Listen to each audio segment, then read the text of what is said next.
औज़ु बिल्लाहि मिनश शैतानिर रजीम बिस्मिल्लाहिर रहमानिर रहीम। यथ वाव दबस मं जाल शमा दो वत गत चिह खंड गाश वुछन। यथ वाव दबस मं जाल शमा दो वत गत चिह खंड गाश वुछन। पत जालत जालन क्रूट गसी यत आस पगह यत आस बदल हुकार पगह। अस्सलाम वालेकुम बच्चों,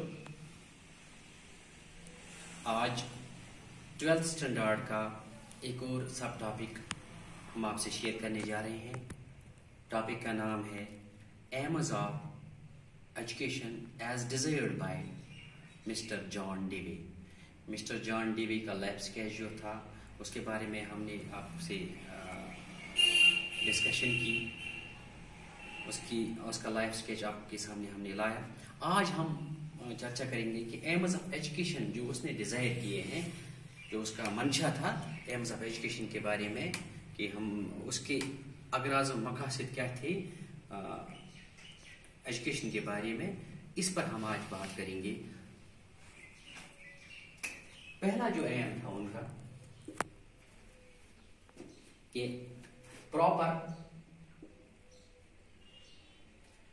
adjustment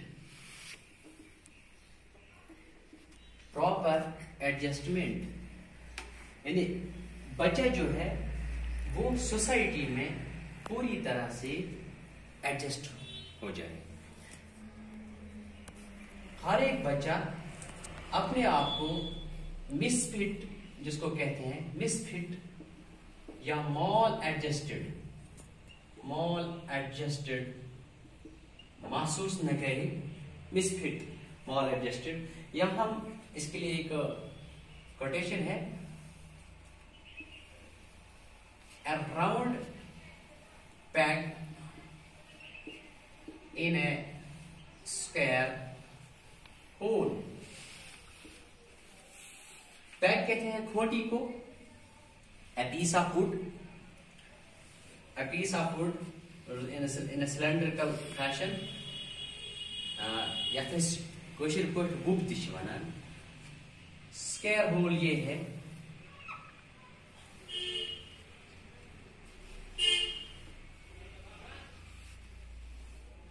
this is called a round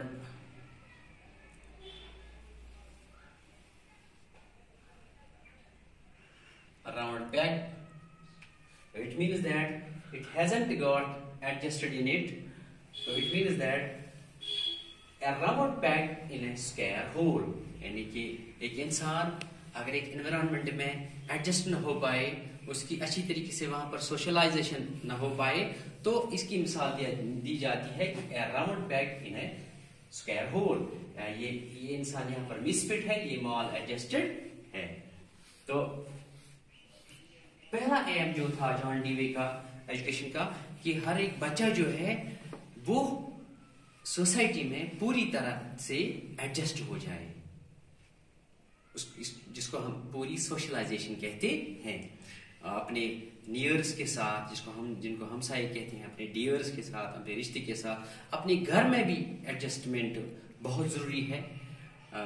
इंसान जो है, अगर हम कहेंगे कि तन्हा जो है वो सिर्फ एक ऑलमाइटी यानी कि अल्लाह ताला ही रह सकता है, कि इंसान जो है उसको सोसाइटी के साथ उठना बैठना पड़ता है। तो एडजस्टमेंट हर एक जगह पर जरूरी है, घर में भी, स्कूल में भी, सोसाइटी में भी, at religious institution, market place में भी, एट द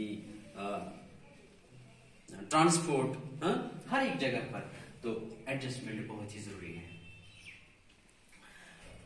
और एक एम उनका था कि rich and better present.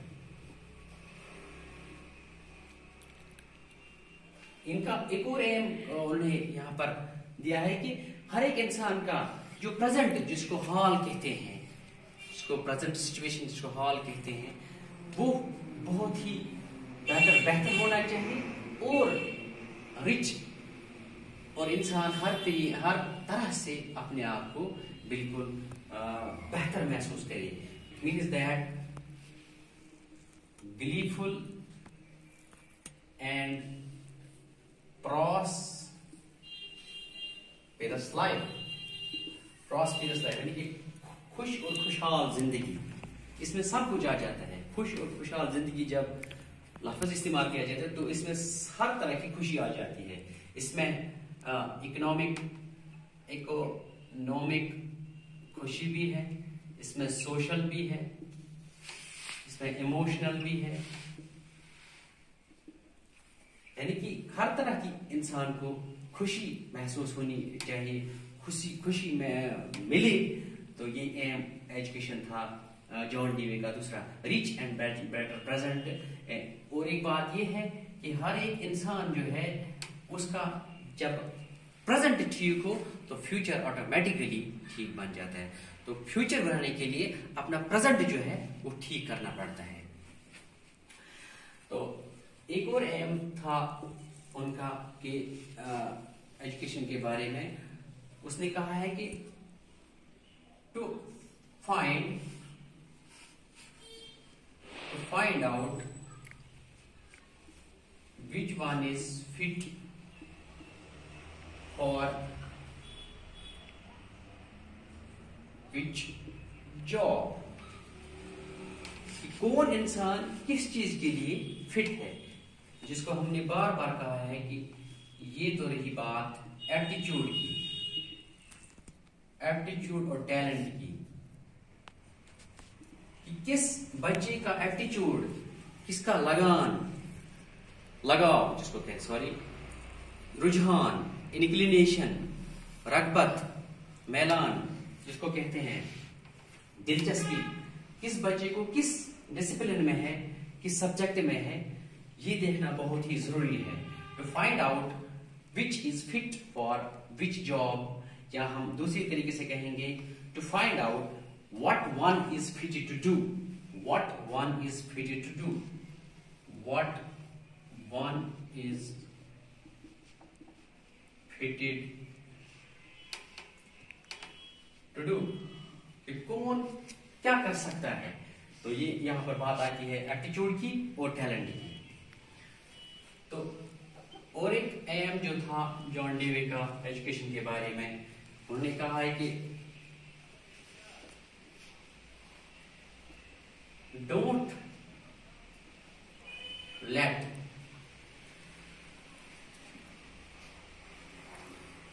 let the world in jeopardy, या जिसको हम कहेंगे catastrophe. Don't let the world in jeopardy or catastrophe using education as tool। इसका उनका एक टूल भी है कि anyone who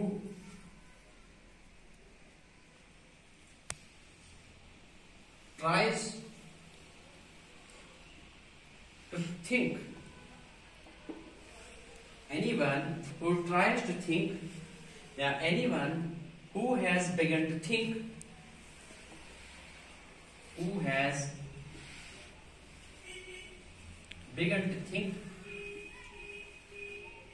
has put a portion of world in jeopardy, कि उनका मानना है कि किसी इंसान ने थोड़ा आउट ऑफ बॉक्स सोचने की कोशिश की, सोचा है, तो उसने दुनिया को कहीं न कहीं खतरे में डाला है। ये किसी के लिए है। एक बात तो तय है, सोच कौन सकता है? सोच सकता है जो अच्छी तालीम हासिल करे। तो अच्छी तालीम हासिल करने के बाद एक इंसान जो है साइंटिस्ट पहले बन सकते हैं। हम पहले साइंटिस्ट की बात करेंगे। साइंटिस्ट जो है, साइंटिस्ट का काम है, साइंटिस्ट दुनिया को कंफर्टेबल, खुश और खुशहाल बना देना। जिस तरह आपको पता ही है थॉमस एल्वा एडिसन जो था, उनका काम क्या, उन्होंने बल्ब दिया। उन्होंने इसी तरह बेंजामिन फ्रैंकलिन जो है, वो ये बहुत ही 2-3 शख्स थे जिन्होंने इलेक्ट्रिसिटी को दुनिया तक लाने में बहुत ही अहम किरदार अदा किया। बिजली को डिस्कवर करने में बहुत ही किरदार अदा किया, बहुत ही अहम किरदार अदा किया है। इसी तरह ग्राहम बेल, टेलीफोन उन्होंने दिया। बहुत सारी साइंटिस्ट, मिसाल के तौर पर चार्ल्स बेबेज, कंप्यूटर का चलन है आज। कंप्यूटर के बगैर आज जिंदगी बिल्कुल अधूरी सी है।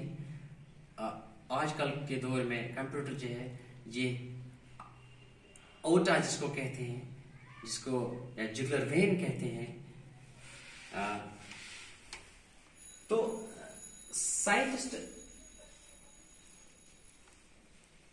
का काम है कि दुनिया को खुशहाली देना, दुनिया को कंफर्टेबल, कि जो जिससे इंसान की जिंदगी कंफर्टेबल और इजी बन जाए। तो साइंसदानों का ही है। साइंसदान का काम ये नहीं है कि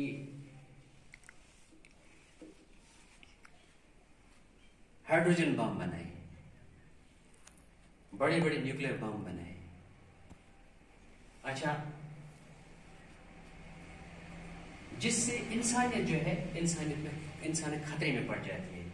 इसका मतलब ये है कि अगर एक ने बनाया तो दूसरे के लिए तो फिर ये मैंडेटरी बन जाता है कि मुझे भी अपनी दिफा के लिए कुछ करना है। अगर दुनिया में आजकल भी ऐसा होता है कि जिसके पास भी जो भी जिसको कहते हैं डेडली वेपन है, अगर इसको धीरे धीरे वो डिस्ट्रॉय करे किसी भी तरीके से, ताकि दुनिया को खतरे में न डाल सके, तो कितना अच्छा ही रहता। साइंसदान जो है, आपको पता ही है, एक साइंटिस्ट जो है, एडल्ट्रेशन आजकल होती है। एडल्ट्रेशन, हर एक गुज़ा में मिलावट होती है। तो आप बताइए मुझे, सब्जी जो है, फ्रूट्स जो है, इनको इंजेक्शन किया जाता है ताकि ज़्यादा क्रॉप यील्ड मिले। ये किसका काम है? ये तो एक साइंटिस्ट ही तो है। तो क्यों बनाया इसने ये? अच्छा, आप बताइए मुझे, हम एक स्पाइस इस्तेमाल करते हैं, चिली जिसको कहते हैं, मिर्च। आप देखिए, जब वो हम खाते हैं तो खाते ही जो है कि हमारा जो म्यादा है, वो उसमें ऐसी जलन पैदा हो जाती है। उसमें भी एक केमिकल मिलाया जाता है जिससे उसका रंग जो है वो ज्यादा रेड हो जाता है। तो ये साइंटिस्ट का ही कमाल है। अच्छा, आप खुद अंदाजा लगा सकते हो कि एक साइंसदान क्या क्या कर सकते हैं। पॉइजन, जहर, बहुत ही जहर जिसको कहते हैं, ये इंसान के लिए कितना घातक है, ये भी साइंटिस्ट बना सकते हैं। तो जब हम एजुकेशन को ठीक तरह से इस्तेमाल करेंगे, तो एजुकेशन जो है ये हमारे लिए रहमत है, रहमत। मैं आपको एक बात बताऊं, चाकू हमारे पास एक छोटा सा इंस्ट्रूमेंट है, एक छोटी सी मशीन है। वो आप खुद अंदाजा लगा सकते हो कि वो हमें कितना फायदा देते हैं, कहाँ कहाँ हम उसका इस्तेमाल कर सकते हैं। लेकिन उसी चाकू को हम किसी को मारने के लिए इस्तेमाल करते हैं। नेगेटिव पहलू तो है, लेकिन ये एक छोटी सी बात है, इससे एक इंसान की मौत वाक़ा हो सकती है। लेकिन अगर हम हाइड्रोजन बम का इस्तेमाल करेंगे, न्यूक्लियर बम का इस्तेमाल करेंगे, अच्छा यूरेनियम बम का इस्तेमाल करेंगे, आप खुद अंदाज़ा लगा सकते हो कि हमारी जो ये इस वक्त की जो ये सोसाइटी है, हमारी जो कौम है, वो किस खतरे में है आजकल। ये हम खुद अंदाजा लगा सकते हैं। अच्छा, और एक एम था उनका वो ये था कि अच्छा, हमने साइंटिस्ट की बात की, तो जियोपार्डी में एक पॉलिटिशियन भी डाल सकता है। पॉलिटिशियन का काम है सिस्टम बनाना। अगर जो थ्योरी होती है उसकी प्रैक्टिकल शेप एक पॉलिटिशियन ही दे सकती, गवर्नमेंट ही दे सकती है। तो ये बेसिक इंफ्रास्ट्रक्चर जो है, आजकल हर एक कहता है कि हमारा हेल्थ सेक्टर जो है, हर एक मुल्क कहता है हमारा जो हेल्थ सेक्टर है, इसका जो बेसिक इंफ्रास्ट्रक्चर है वो बिल्कुल नाकाफी है, इनएडुकेट है। तो ये सोचना चाहिए हर एक पॉलिटिशियन को भी, हर एक सिटीजन को भी, कि किस तरह हमारा सिस्टम ठीक रहेगा, किस तरह हम इस दुनिया में खुश और खुशहाल जिंदगी बसर करेंगे जितने दिन यहाँ पर हमें गुजारने हैं। इसी तरह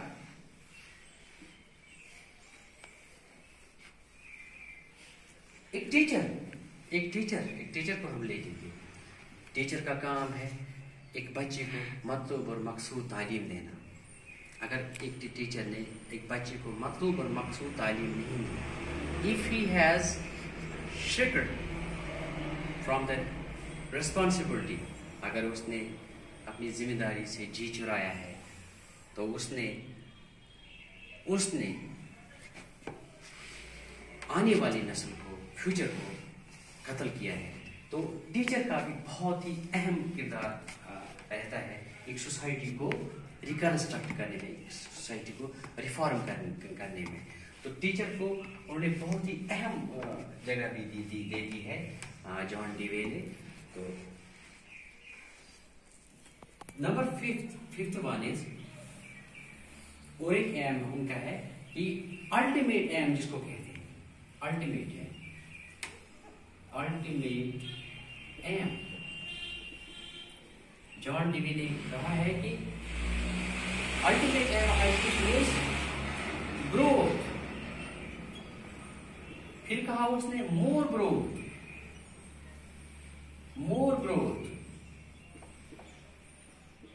सेटल मोर ग्रोथ,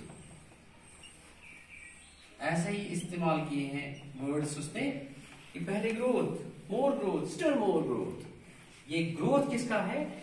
ये हमारे साइज, हमारे कद का ग्रोथ नहीं है, ये बच्चे के कद का ग्रोथ नहीं है। एक चीज हो सकती है जिसमें हम कहते हैं कि न्यूट्रिटिव वैल्यू, एक उस्ताद ही बता सकते हैं बच्चे को कि किस चीज में कौन सा कॉन्स्टिट्यूएंट ज्यादा है, कौन सा कम है और कौन सा ज्यादा है, आयरन किस में है, कैल्शियम के मिनरल्स किस में है, विटामिन किस में है, फैट्स किस में है, कार्बोहाइड्रेट्स किस में है, ये उस्ताद का वो तो ठीक है।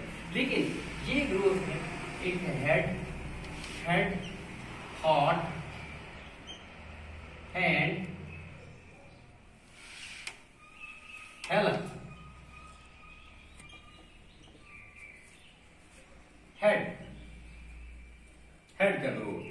हेड का ग्रोथ सिंपली जिसको हम एक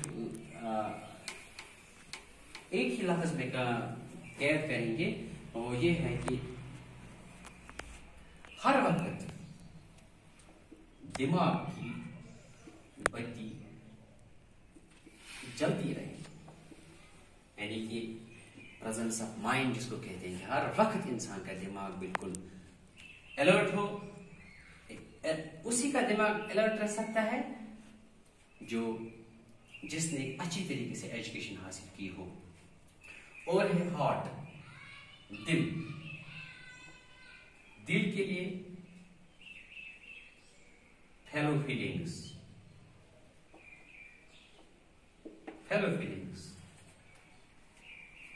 दर्द दिल के वास्ते पैदा किया है इंसान को। ये दर्द दिल होना चाहिए, सिंपैथी होनी चाहिए, एम्पैथी होनी चाहिए। यही तो हार्ट का ग्रोथ है। उसमें ह्यूमनिज्म होना चाहिए, उसमें ह्यूमैनिटी होनी चाहिए। हार्ट का ग्रोथ तो वही है। अच्छा, हैंड का ग्रोथ क्या है? मास्टर और प्रोफेशनल